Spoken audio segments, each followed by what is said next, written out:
Hello बच्चों, स्वागत है आपको अपने प्यारा सा यूट्यूब चैनल SSKM क्लासेज में। आज हम लोग बायोलॉजी का चैप्टर 1 देखेंगे, लाइफ प्रोसेस, जिसका हिंदी नाम है जैव प्रक्रम। VVI ऑब्जेक्टिव है, बहुत ही इम्पोर्टेंट क्वेश्चन है। आप लोग सही से वीडियो को देखिएगा, स्किप मत कीजिएगा। वीडियो को लाइक और सब्सक्राइब ज़रूर कीजिएगा। चैनल को सब्सक्राइब कीजिएगा, अपने दोस्तों के साथ शेयर कीजिएगा। बहुत ही इम्पोर्टेंट क्वेश्चन है। इसका भाग 1 है, पार्ट 1। आप लोग वीडियो को सही से देखिए और याद कीजिए। आइए पहला प्रश्न को देखते हैं।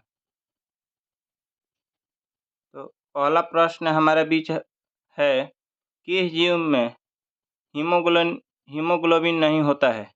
किस जीव में हीमोग्लोबिन नहीं होता है? किस जीव में हीमोग्लोबिन नहीं होता है? मक्खी में। किस में नहीं होता है? तो मक्खी में नहीं होता है। हमारा अगला प्रश्न हो जाएगा, हीमोग्लोबिन की कमी से कौन सा रोग होता है? तो हीमोग्लोबिन की कमी से मधुमेह, पीलिया, एनीमिया, डायरिया, इनमें से कौन होगा? तो एनीमिया होता है। क्या होता है? एनीमिया होता है।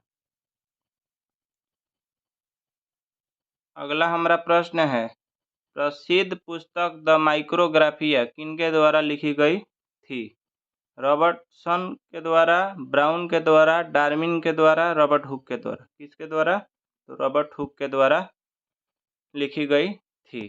अगला हमारा प्रश्न होगा, पौधों और पशुओं की कोशिकाओं का वैज्ञानिक अध्ययन क्या कहलाता है?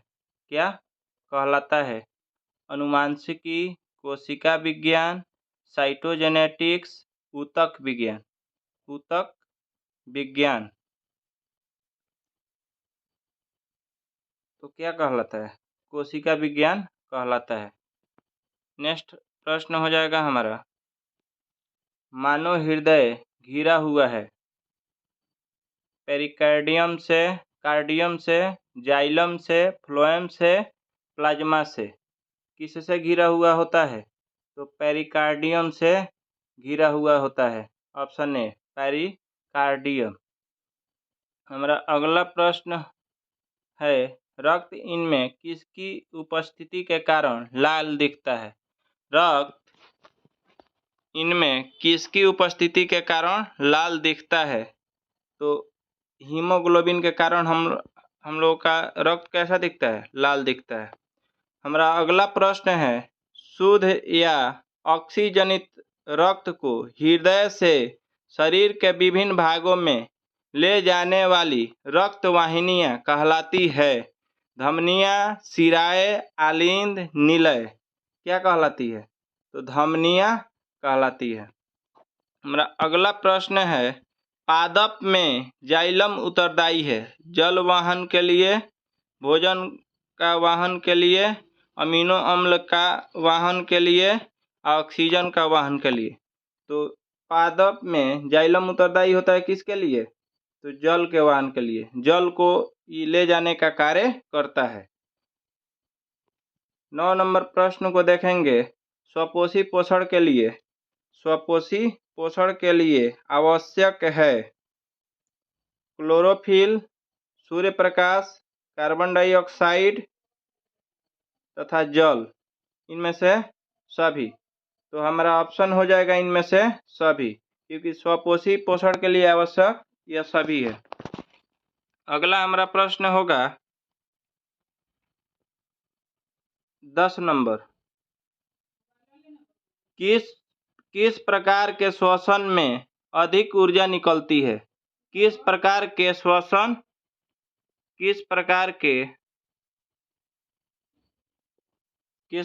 श्वसन में अधिक ऊर्जा निकलती है? वायवीय श्वसन, अवायवीय श्वसन, ए और बी दोनों, इनमें से कोई नहीं। तो किस में? ए में होता है। हमारा अगला प्रश्न है, तिलचाटा में कितने जोड़े श्वास रंध्र पाए जाते हैं? कितने जोड़े श्वास रंध्र पाए जाते हैं? तो 6 जोड़ा का पाया जाता है, श्वास रंध्र पाया जाता है।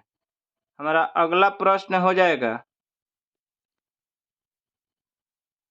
प्रकाश संश्लेषण प्रक्रम में निम्नलिखित में क्या नहीं होता है? पानी का टूटना, CO2 का मुक्त होना, ऑक्सीजन मुक्त होना और CO2 का उपयोग। CO2 का उपयोग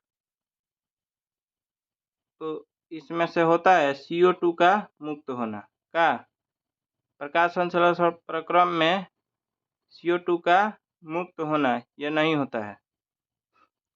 अगला प्रश्न, इनमें किसके द्वारा अमीबा भोजन का अंत ग्रहण करता है? कूटपाद के द्वारा, परिवहन के द्वारा, भोजन रसधानी के द्वारा, केंद्रक के द्वारा। तो अमीबा अपना भोजन कैसे ग्रहण करता है? कूटपाद के द्वारा। जो 14 नंबर हमारा प्रश्न हो जाएगा, अमीबा में अधिकांश पोषण कैसा होता है?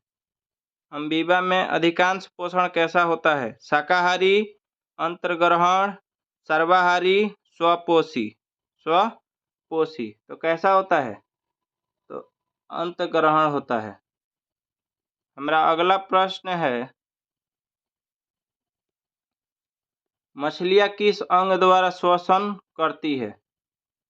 फेफड़ों से, ट्रेकिया से, कोशिका झिल्ली से, गिल्स से। तो मछलियाँ गिल्स से श्वसन करती है। अगला हमारा प्रश्न है 16 नंबर, प्रकाश संश्लेषण की प्रक्रिया होती है कवकों में, जंतुओं में, हरे पौधों में, परजीवियों में। तो प्रकाश संश्लेषण की क्रिया हरे पौधों में होती है। प्रकाश संश्लेषण की क्रिया किस में होता है? पेड़ पौधों में होता है।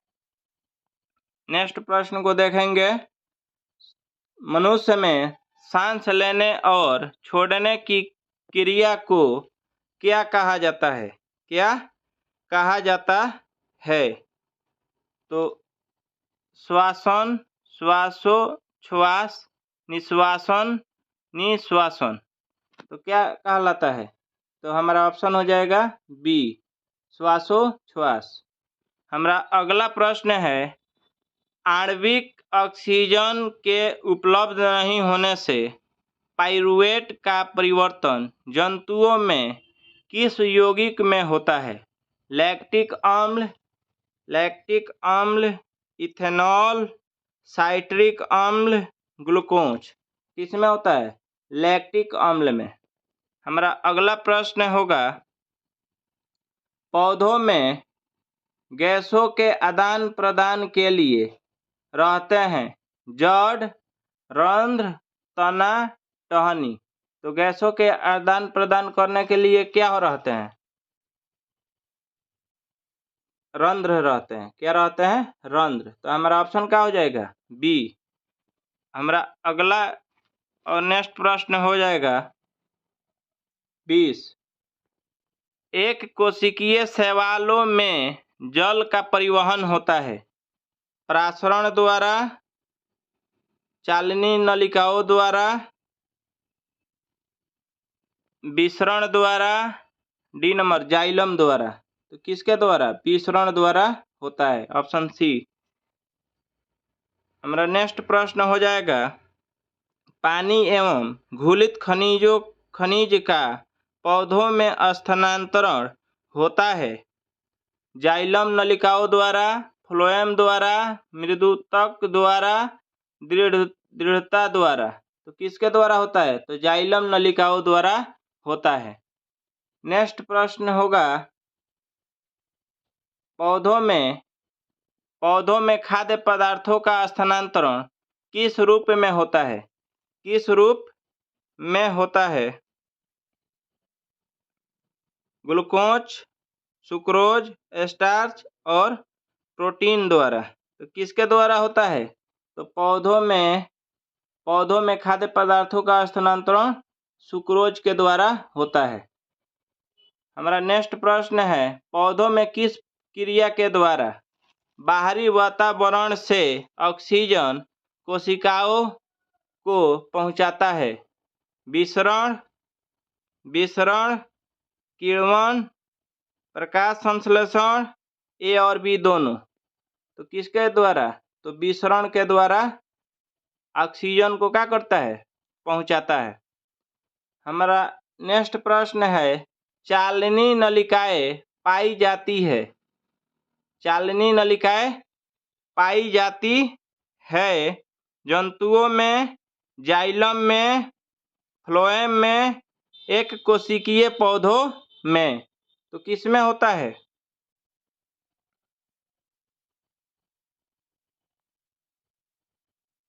फ्लोएम में होता है। किस में होता है?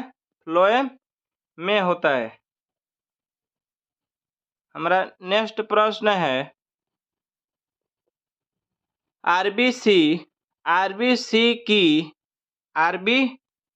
की जीवन अवधि होती है 120 दिन, 180 दिन, 80 दिन, 220 दिन। तो कितना होता है जीवन अवधि आरबीसी का? तो 120 दिन होता है। 120 दिन होता है।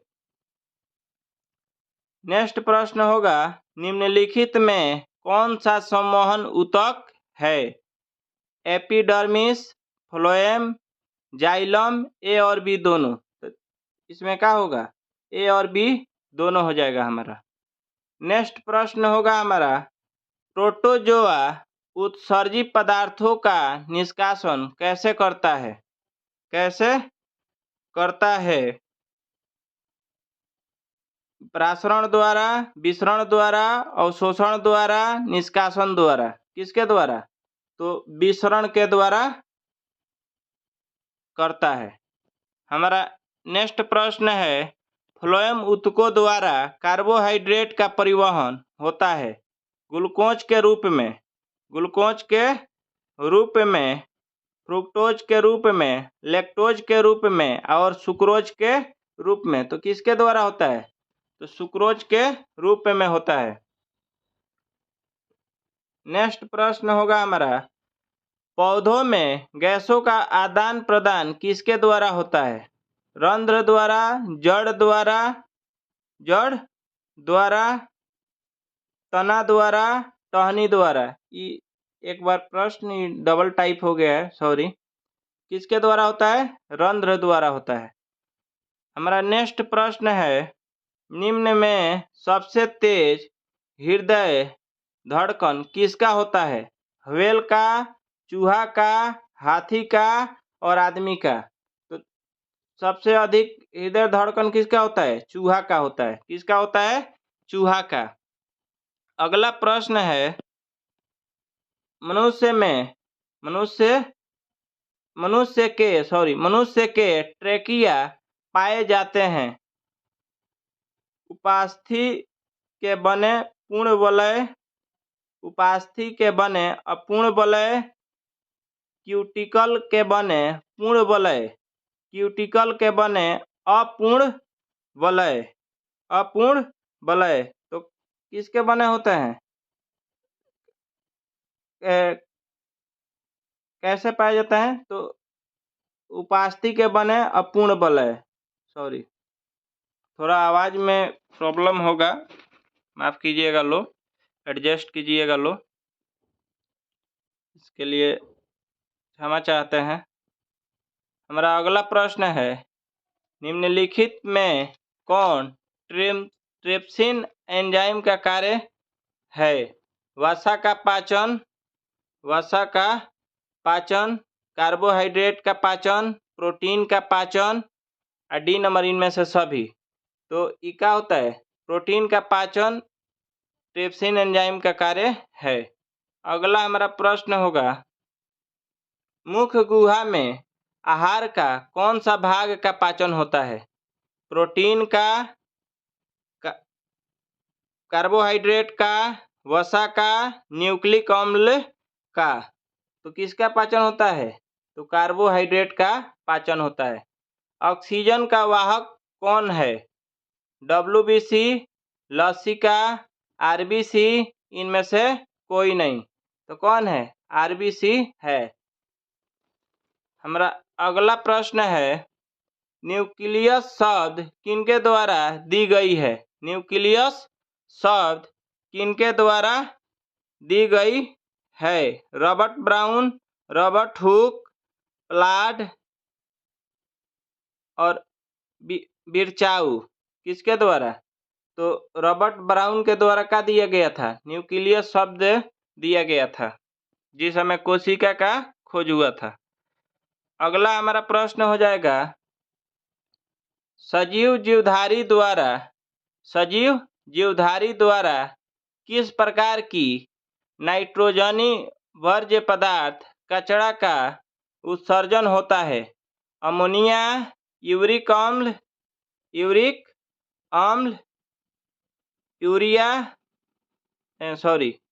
अमोनिया, यूरिक अम्ल, यूरिया, इनमें से सभी। तो किसका? इनमें से सभी का क्या होता है? इनमें से सभी का नाइट्रोजनीकरण यानी उत्सर्जन होता है। हमारा नेक्स्ट प्रश्न है, श्वसन की क्रिया में खाद्य पदार्थ का क्या होता है? संश्लेषण, दहन, विघटन, परिवर्तन। तो इसमें क्या होता है? विघटन होता है। क्या होता है? विघटन होता है।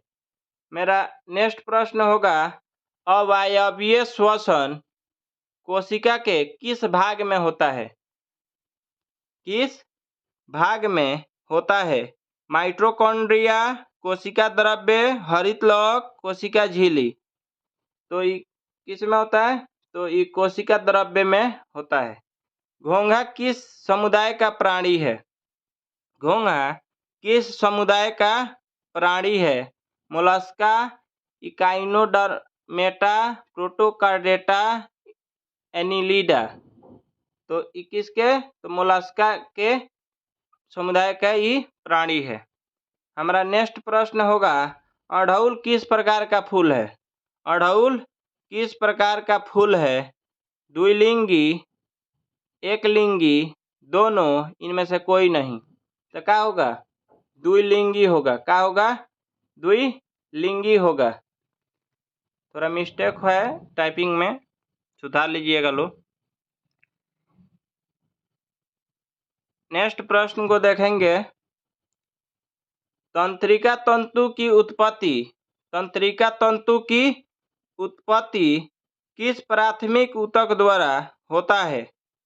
एक्टोडर्म, मेसोडर्म, इंडोडर्म, इनमें से कोई नहीं। तो इंडोडर्म के द्वारा होता है। इंडोडर्म के द्वारा होता है।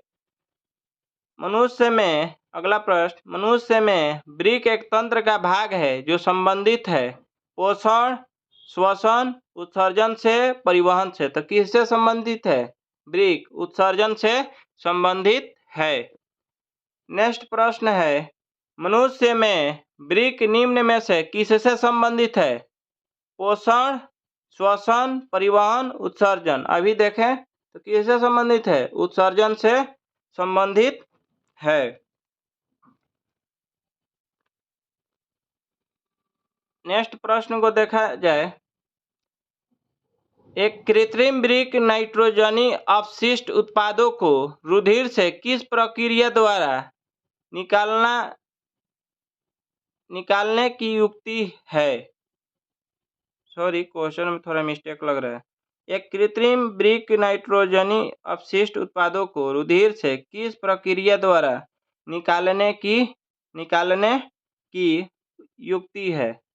यहाँ थोड़ा मिस्टेक हो गया है। निकालने की युक्ति है पुनरावशोषण के द्वारा, निस्यंदन के द्वारा, आस्तर के द्वारा और अपवहन के द्वारा।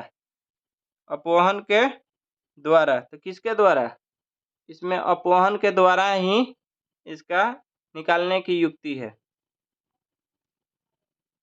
हाइड्रा में क्या पाया जाता है? मस्तिष्क, तंत्रिका, मुख, स्पर्शक। तो इसमें क्या पाया जाता है? स्पर्शक पाया जाता है। क्या पाया जाता है? स्पर्शक। मेरा नेक्स्ट प्रश्न हो जाएगा, खुला परिसंचरण तंत्र पाया जाता है मनुष्य में, घोड़े में, कॉकरोच में, स्त्री में। तो किस में पाया जाता है? खुला परिसंचरण तंत्र कॉकरोच में पाया जाता है। अगला प्रश्न है, ग्लूकोज का रासायनिक सूत्र निम्नलिखित में कौन है? C2H5OH, C6H6O6, C6H12O6, C6H6। तो इसमें से क्या होगा? हमारा सी हो जाएगा, C6H12O6। ये ग्लूकोज का रासायनिक सूत्र होता है। चीनी का भी रासायनिक सूत्र वही होता है। हमारा नेक्स्ट प्रश्न होगा, प्रकाश संश्लेषण के लिए निम्न में से कौन से कच्चे पदार्थ की आवश्यकता नहीं है? कार्बन डाइऑक्साइड, ऑक्सीजन, जल, क्लोरोफिल। तो किसकी जरूरत नहीं है जी? तो ऑक्सीजन की जरूरत नहीं है। शरीर में सबसे छोटी रक्तवाहिनी है। शरीर में सबसे छोटी रक्तवाहिनी है धमनी, कोशिकाएं, शिरा, वेना केवा। तो इसमें से कौन है? वेना केवा है। नेक्स्ट प्रश्न को देखेंगे, पौधों में रसारोहण होता है।